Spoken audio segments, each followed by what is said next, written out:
And time now for the France 24 debate.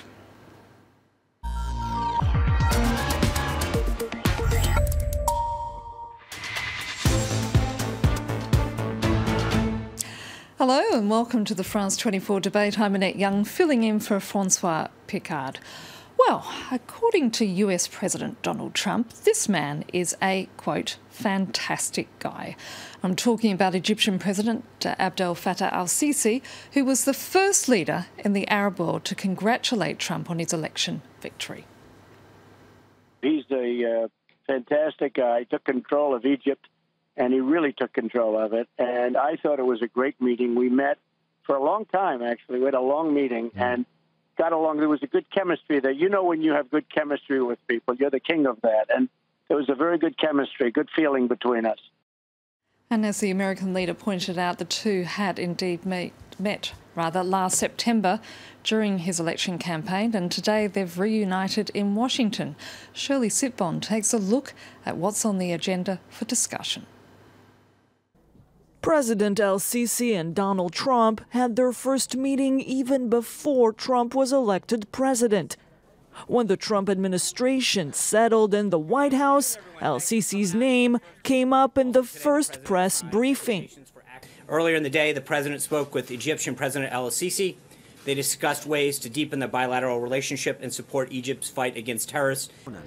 Getting extra military aid from the U.S. is a top priority for al-Sisi, whose army has been fighting armed groups in the Sinai Peninsula.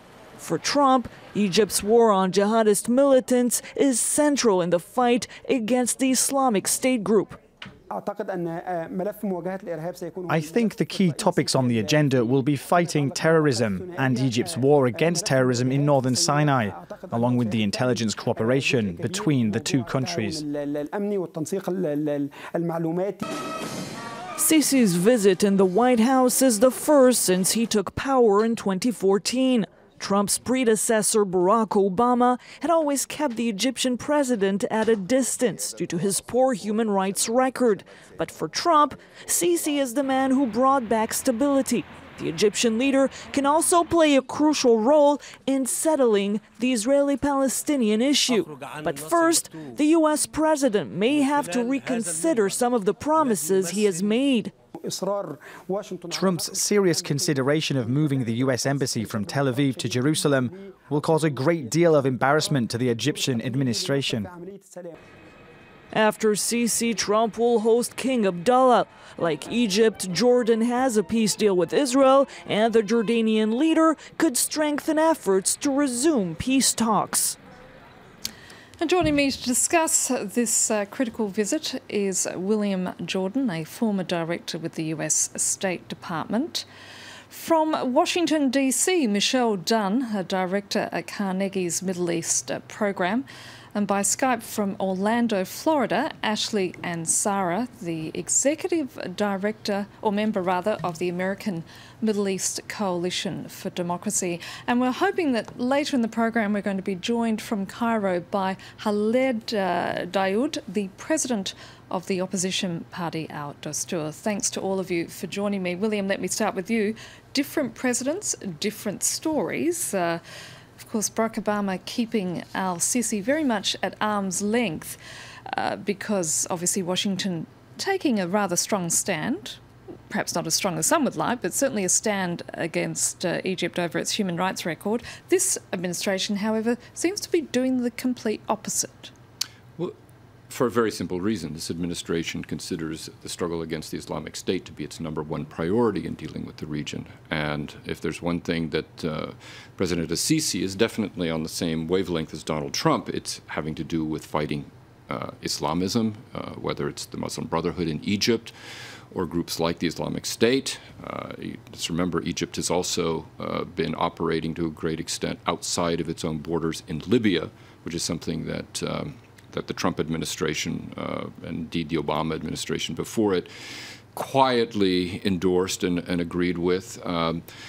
Egypt has its own struggle in the Sinai with offshoots, supposedly, of the Islamic State. And so, you know, it's a perfect fit as far as Donald Trump is concerned in terms of the very narrow, simple, one-dimensional policy that he wants to push at the moment, which is to fight the Islamic State. Egypt is going to be, in the form of President al-Sisi, one of the staunchest allies the United States could possibly imagine. Now, obviously, the problem in that is that what's going on in Egypt and what's going on elsewhere in the region is more than just this binary conflict between Islamists or jihadists and secular authorities. There's a lot going on that has to do with governance, that has a lot to do with respect or lack of respect for human rights. There's a lot that has to do with economic development. There's a lot that has to do with unequal social distribution of wealth and power in countries. These are all issues that, as far as the Trump administration is concerned, don't matter. Put them off to the side. Focus on getting rid of the Islamic State. That's your mission number one. And General Sisi, President Sisi, is a perfect partner for Donald Trump at this point. Michelle, if I can just bring you in at this point, as I said earlier, Donald Trump has described al-Sisi as a fantastic guy. Obviously, these two men seem to speak the same language. Well, President Sisi has put a lot of energy into this relationship, and I think that's what you see, President Trump responding to that. It really has been President Sisi taking the initiative. He made sure to meet with Trump while he was still a candidate. By the way, he also met with Hillary Clinton. But Sisi was clear in his statements that he was hoping that Trump would be elected, and he made sure to be the first foreign leader to call Trump. I understand he even made a pitch to be at the inauguration. So, you know, and I think President Trump responds to this. You know, he's getting a kind of adulation, you know, from President Sisi. Ashley, if I can bring you in now from Orlando, I mean, this is a case of two men talking tough, but at this stage, as William just said earlier, it seems to be only one clear element of the White House's foreign policy, is that is to defeat the Islamic State group. We're still not clear as to what the other parts of this foreign policy are. Well, I think there are two segments for what the relationship between the U.S. and Egypt. What the U.S. wants from Egypt is a leadership in the Middle East to fight terrorism. And what Egypt wants from the United States is a Marshall Plan to revitalize the Egyptian economy. There is no way you could have a strong Egypt today in the Middle East unless you have a strong economy behind it. Terrorism has been in the area for the last 50, 60 years, in one form or others. It doesn't make any difference. I think different ideologies in the Middle East and the structure of the whole Middle East require that you have one country to lead.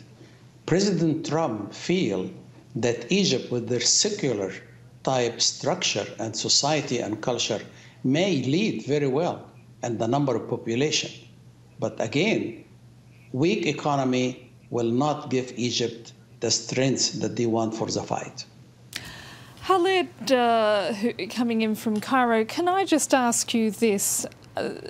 As we just heard there, these are two men who clearly have a common bond in wanting to defeat the Islamic State group. The Egyptian media, I know, is describing this trip as historic. But what exactly is the Egyptian president expecting from this visit? Well, I guess first of all, we have to put in the visit in the context of how the previous administration of President Barack Obama treated President Sisi after he took over office in June 2014. Obviously, former President Obama was not happy at all with Sisi's human rights record, particularly thinking that this is actually making the situation in Egypt worse, not any better, through depending mainly on security matters. And we even saw also Obama freezing the military assistance that Egypt has been getting since 1979 for almost a year, until he decided to resume it, but under strict conditions. Obama refused to meet with President Sisi while he was at the White House. And of course, this visit and reception in Washington by the new president, Mr. Donald Trump, is of course a shift in policy. I mean, this is an indication that Mr. Trump gives priority to the so-called war against terrorism. And in this respect, and as Michelle Dunn has mentioned, there is this chemistry that has existed between the two leaders even since Mr. Trump was a Republican candidate, not even a president yet. So, of course, this is an important shift for President Sisi. He believes that this kind of recognition by the new Trump administration will give him more weight on the regional level. So he's very happy with this change, and that's why we've seen that the Egyptian official media was very welcoming of the Trump victory after it took place.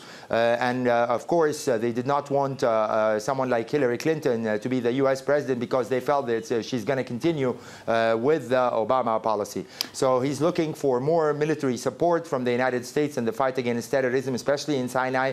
He's looking for perhaps more economic assistance in a very difficult time in Egypt after the deal with the IMF and the devaluation of the Egyptian pound.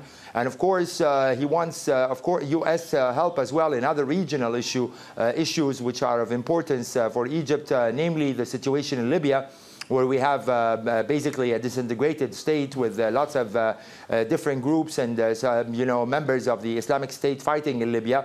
And if possible, I mean that President Obama would also, Mr. Trump, President Trump would also help with restarting the Israeli-Palestinian negotiations, although I think personally that this is not a top issue or top priority for President Obama, for President Trump, or for the Israeli Prime Minister Benjamin Netanyahu. And William, that's an extensive shopping list on the part of President al-Sisi. Is he likely to get everything that he wants?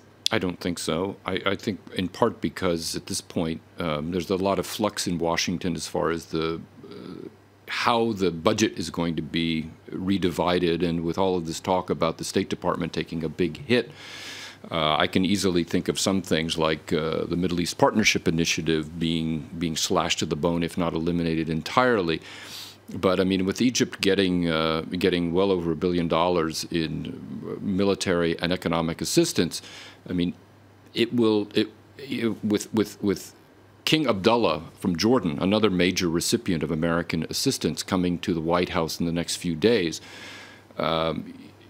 if you're going to seriously think about how all of this stuff is how all of this assistance is going to be scaled back worldwide in order to meet the budget targets that the administration has laid out, it's hard for me to believe that it's necessarily going to be same priority is going to be given to Egypt as before. Now, it could very well happen, and I think that's one of the reasons why this visit by Sisi for him is very important. But how the administration is going to play all of this still remains to be seen, because there are a lot of details, budgetarily as well as just in general policy terms, that have yet to be explained. I think right now what's happening is a sort of with this visit, the visit so far, there's one earlier and then the one to come by Jordan's King Abdullah. There was a recent visit by the Deputy Crown Prince of Saudi Arabia to Washington. With these visits, you're starting to see on the Arab side, just as the visit of Benjamin Netanyahu, you're starting to see sort of the main interlocutors Trump wants to deal with coming to town and discussing the new orientations of the administration. Now, how those are going to play out, we already get an idea from the recently announced decision to sell F-16 fighters to Bahrain, despite human rights-related reservations by the previous administration. So, I mean, you're starting to see things come together. You're starting to see things take shape. But how this will all ultimately play out and who will be satisfied or dissatisfied remains to be seen. Michelle, as we just discussed there, and as William just said, this is a country that receives more than $1 billion in aid, yet under The general repression has been widespread. I mean, security forces have jailed tens of thousands of people, committed, no doubt, human rights abuses, including the torture and forced disappearances of people who criticise the regime. Yet we have a US president who calls him a fantastic guy. Well, first of all, let me just add something to what William Jordan said about the assistance picture. I think he's quite right that things are not settled in Washington, but I would note that the initial budget released by the Trump administration converted military assistance to Egypt to a loan, not to a grant. Which it has been a grant. It has been a $1.3 billion annual grant for many, many years now. Now, that could still well be changed. The initial Trump budget is just the opening move in a long negotiation with the U.S. Congress. But William is quite right that the general inclination is to cut back on foreign assistance. So if President Sisi is coming to Washington expecting to receive assurances or promises of increases in military and economic assistance, I doubt he's going to get that. There were some other things he wanted as well, for example, such as having the Muslim Brotherhood declared a terrorist organization in the United States. And I don't think that's likely to happen this week either, for some different reasons. But to return to the human rights abuses that you just mentioned, yes, it's an abysmal human rights situation in Egypt. It's far more extreme than the human rights situation was, for example, under President Mubarak, who was removed in 2011. Much more extreme than that. And these subjects are related. And I think President Trump and his administration is going to come to realize that in short order, that Egypt's value as a counterterrorism ally is really very much constrained by the extreme state of human rights abuses inside of Egypt, which are fueling radicalization. There are tens of thousands of young people in Egyptian prisons subject to torture and abuse, and there is a lot of evidence that they are being radicalized. For example, there was a terrible bombing in a Coptic Christian church in Cairo in December 2016 that killed 29 people. The man who carried it out was a young man who had been tortured in Egyptian prisons. And after he was released, he went to the Sinai and joined a radical group and came back to Cairo wearing a suicide belt. So, this kind of thing, it is really, it makes Egypt very ineffective as a counterterrorism policy. Sisi has been very ineffective fighting his own insurgency in the Sinai, which has now affiliated itself to ISIS. And Sisi is not active against terrorists, for example, in Syria or Iraq. He's tied down in his own country, and he's not succeeding very well there, both because of the military methods and because of the lack of political or economic strategies to enfranchise youth. Michelle Dunn, we're going to just have to leave it there because we're going to have to press pause. It's time now for a short break. Do stay with us here on France 24 for the second part of the debate.